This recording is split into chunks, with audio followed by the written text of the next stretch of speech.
It was a scene straight out of a nightmare.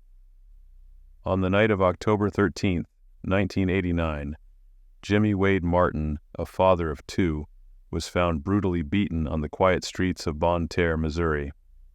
Known for his friendly and outgoing personality, Jimmy had spent the evening at a local gathering, laughing with friends. Just another typical night in the small, close-knit town. But by morning, everything had changed.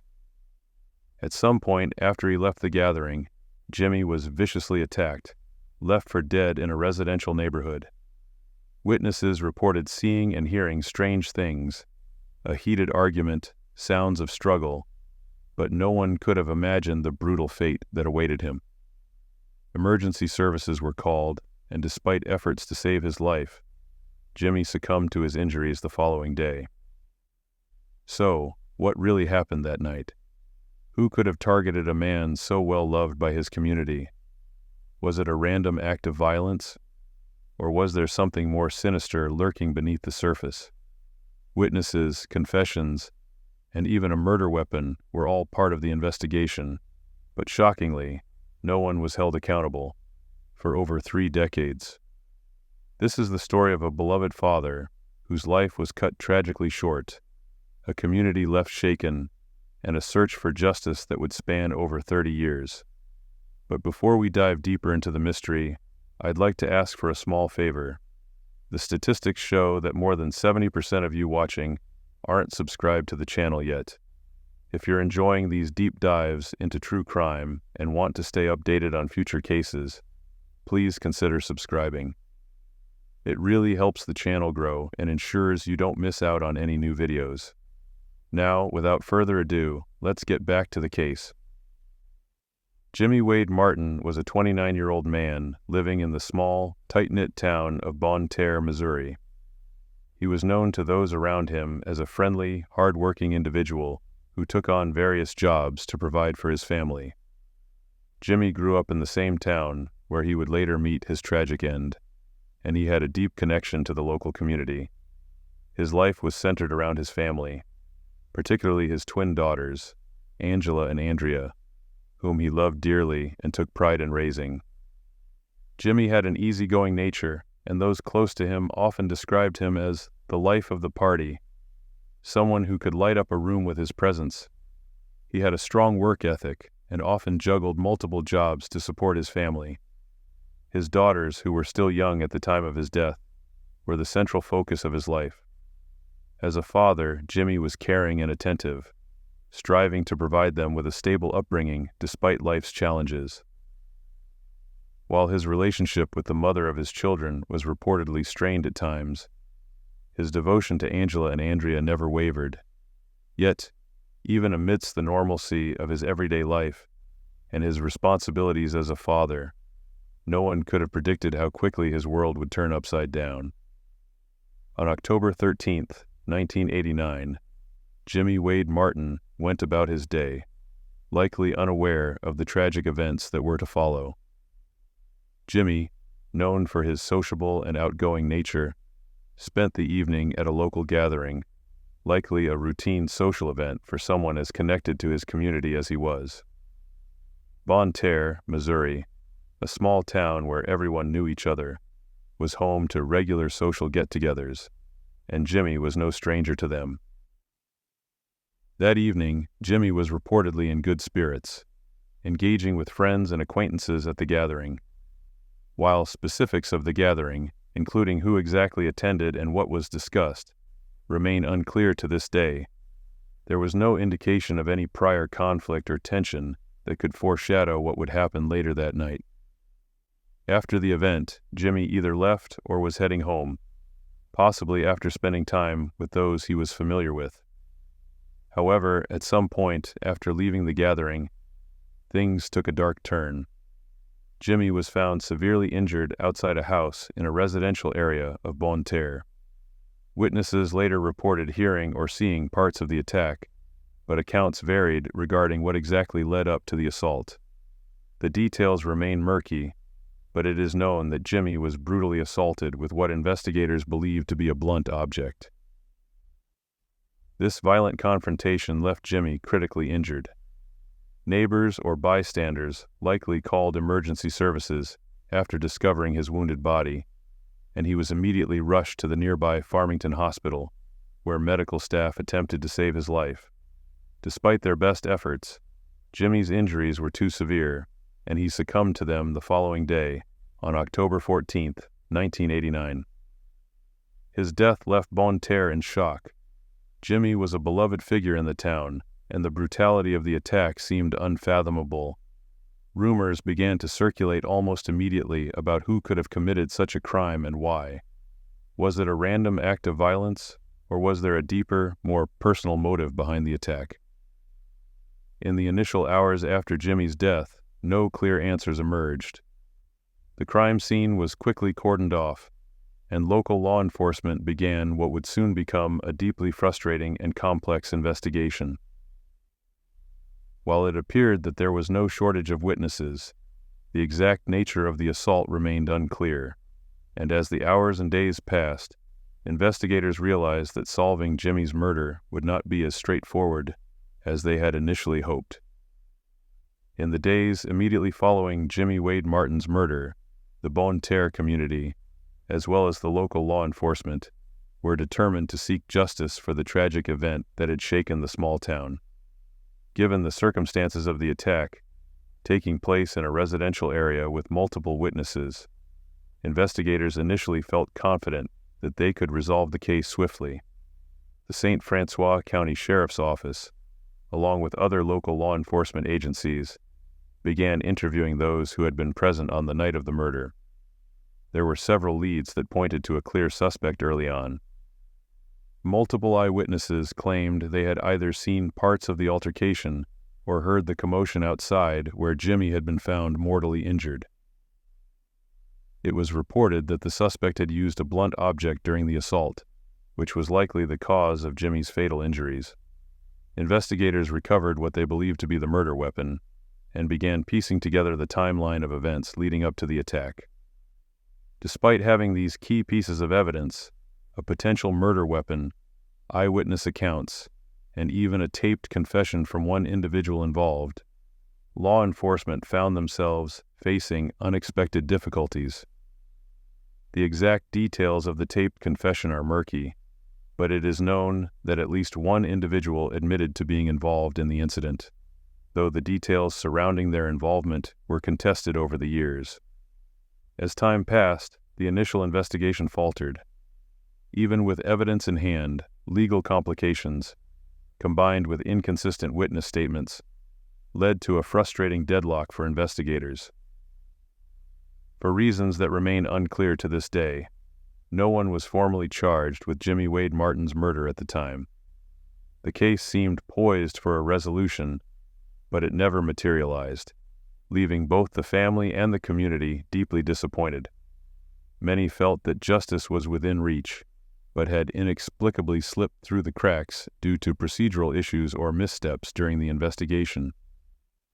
Jimmy's family, particularly his twin daughters, were devastated by the lack of closure. The initial investigation had raised their hopes for justice, only to leave them feeling abandoned as the case grew cold. For them, this lack of resolution became an unbearable burden. Jimmy had been a dedicated father, raising his daughters with love and care, despite the challenges life had thrown his way.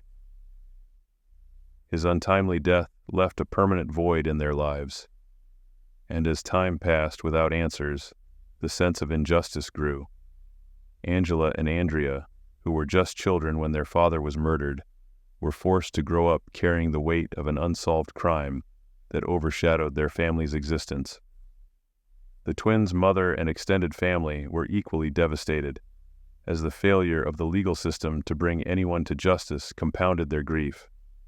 Jimmy's death not only tore apart their family, but also left them with lingering questions and unresolved pain. The lack of closure meant that they couldn't fully heal, as every day carried the potential reminder of the life that was brutally cut short without explanation or accountability. Meanwhile, in Bonne Terre, the murder case left a deep scar on the community. Residents, who had once felt reassured by the initial progress of the investigation, began to lose faith in local law enforcement. Rumors and whispers circulated, with some questioning whether political or social influences might have affected the case's outcome. Others speculated that critical evidence might have been mishandled or overlooked, leading to the case's unfortunate cold status. Although the town remained quiet on the surface, the unresolved murder continued to haunt its people. For years, Jimmy's daughters tirelessly advocated for their father, never giving up hope that the case would one day be reopened. As they entered adulthood, they began to push for more action, motivated by a desire to seek justice for the man who had been taken from them. Their advocacy would eventually lead to the launch of the Small Town Forgotten podcast, a project that would become instrumental in reigniting public interest in their father's case. By the 2000s and 2010s, it had become clear that without external pressure, the case might never be revisited. The Martin family's growing frustration with the system was shared by many in the town who had hoped for closure. Yet, despite all the dead ends, Angela and Andrea remained determined to uncover the truth, keeping their father's memory alive and continuing to fight for the justice that had eluded them for so long. During the early 2000s and 20s, their persistence sparked a renewed interest in the case. The shift began when the Martin family, along with key community members, decided to reignite the investigation through modern media, a podcast titled Small Town Forgotten. Launched by Chris Halsey, a developer and a relative of Jimmy's, the podcast provided an in-depth, real-time look into the unsolved murder. The series aimed to bring attention not only to the facts of the case, but also to the emotional toll it had taken on Jimmy's family. For Angela and Andrea, the podcast was a powerful platform to keep their father's memory alive and push for justice that had long been denied. The episodes detailed the night of the murder, the investigation, and the many frustrations faced by the Martin family over the years. Interviews with key figures from the time, including witnesses, community members, and even family members, painted a comprehensive picture of the case. As the podcast gained traction, it brought widespread attention to Jimmy's case, sparking renewed public interest. The series highlighted the overwhelming evidence that had been available at the time of the crime, including the taped confession and the murder weapon, leading listeners to question how the case had remained unsolved for so long. Small Town Forgotten not only chronicled the crime, but also explored the social and legal complexities that might have contributed to the failure of law enforcement to secure a conviction. This newfound visibility reignited discussions among law enforcement, and soon the Missouri State Highway Patrol's Division of Drug and Crime Control reopened the case. This new investigation began in late 2020, focusing on re-evaluating evidence, re-interviewing witnesses, and utilizing modern forensic techniques that were not available in 1989. On August 30th, 2023, after more than 3 decades of waiting, there was finally a major development in the cold case of Jimmy Wade Martin. Wesley P. Marler, a 69-year-old resident of Bonne Terre and a person of interest in the original investigation, was arrested and charged with first-degree assault in connection to Jimmy's murder. Marler's name had surfaced early on in the investigation back in 1989, but despite the existence of witness accounts, a murder weapon, and even a taped confession, no formal charges were brought against him or anyone else at the time. It remained unclear why the case had not progressed back then, with some speculating that investigative missteps or legal complexities might have played a role. However, the details of Marler's connection to the crime were not new. It was simply a matter of authorities re-examining old evidence with fresh eyes and utilizing modern investigative techniques that had been unavailable during the initial investigation. Wesley Marler was held on a $500,000 bond in St. Francois County Jail as he awaited trial. His arrest raised a multitude of questions. Why had it taken so long to charge him? What new evidence, if any, had come to light that allowed authorities to finally make the arrest? And most importantly, would this arrest lead to the justice that the Martin family had been seeking for over 3 decades? As Marler awaited his day in court, the legal proceedings were closely watched by the community of Bonne Terre and those following the podcast. The case was expected to face significant challenges in court, given the time that had passed and the fact that memories fade and evidence can deteriorate. However, modern forensic methods, combined with the detailed witness testimonies from the original investigation, could provide the breakthrough needed to secure a conviction. For the Martin family, the arrest was a step forward, but it was not yet the full justice they sought for Jimmy's murder. As the legal proceedings unfold, we'll be watching closely to see whether the evidence stands the test of time and whether the family finally gets the closure they've been seeking for over 3 decades. If you found this case compelling, make sure to like, comment, and share the video to help spread awareness. And don't forget to subscribe and hit the bell icon so you never miss an update on this case or any future true crime stories. Your support means the world to us and helps keep these important cases in the spotlight. Thanks for watching, and we'll see you in the next one.